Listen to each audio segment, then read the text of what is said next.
DXM is a truly powerful drug. There are aspects of it that are completely unlike LSD or PCP, etc. There are, however, some very interesting effects of coming up and down. Setting is the most important factor in controlling these. Pictures on the wall of actions, such as a flock of geese landing in a pond, music, nothing heavy as it can freak you out, and company. Make sure you have good friends who won't freak out as that can get to you too. Make sure that you don't watch a gory movie as you could start to think about that, and anything you think about could be turned into a vivid hallucination, especially at higher doses. Okay, I'll start with my report. I bought one 4 ounces bottle of Robo Max. Strength cough. This has a little over 300 mg of DXM, I believe. It also has guaifenesin, which can make you sick. Upon return to my house and rooting through my cupboards, I came up with another partially full bottle and went into the living room, or the trip room as it was. I made sure that the CD player had some good techno, not too loud, not too fast, but a good beat to it. I dimmed the lights. I have the wonderful reaction of pupil dilation. Be sure to watch out for that if you're going to go out in public. The first bottle went down pretty easily after about 2 to 3 shots of Smirnoff. The second, my doses approximated because of the partially full bottle, needed a little help. A good idea might be to keep some Altoids nearby, because if you chew on about 5 of them, you can't taste anything for a while. But the second was down and the vodka felt nice and warm. I sat down and relaxed on my sofa, flipping through the channels to find something worth my time. There's never any trippy shows on when you need one. The first effect was noticed about 35 minutes after ingestion. My balance was slightly off and the ceiling was forming interesting black and white patterns. I have a 3D ceiling with lots of random patterns in the plaster. This made walking around the room very interesting as everything seemed more interesting. My mind was almost more clear, like the drug was pushing out all the dust and opening some unused area of my brain.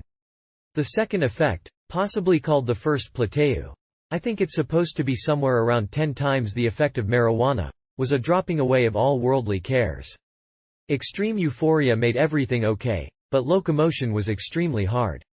I had to crawl back to the couch. Anything over 300 mg might be impossible to do out in public.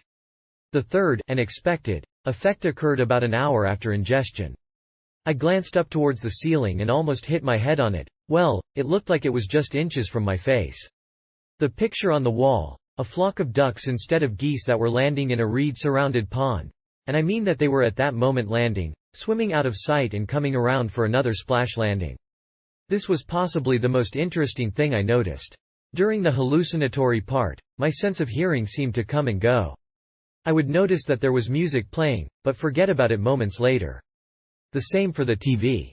I would look at it and see a black screen, then suddenly, the show would be back, until I lost interest and it turned back into a black screen.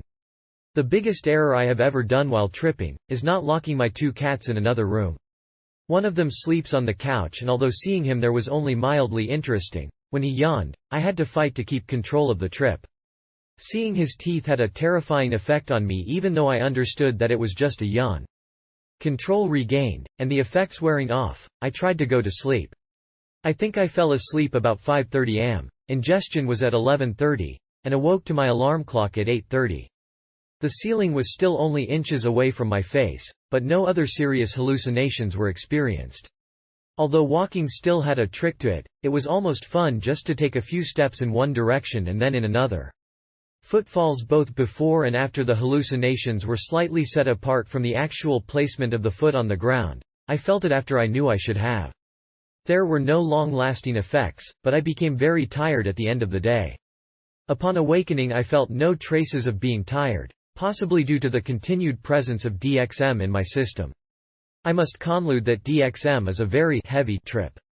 Although lower doses could be good for amateurs, I must say that higher doses should be stayed away from if you don't know what to expect or how to control yourself. The best part is, it's legal, which does not make it safe, but does make the procurement slightly easier. Just be sure that there are no other active ingredients, or make Agent Lemon, extracted DXM from Robitussin. It's not the DXM that's so terribly dangerous, it's that acetaminophen and antihistamines, yes I know there's a whole lot more, are very dangerous in large quantities. So do your research before you do your drugs! Exclamation mark.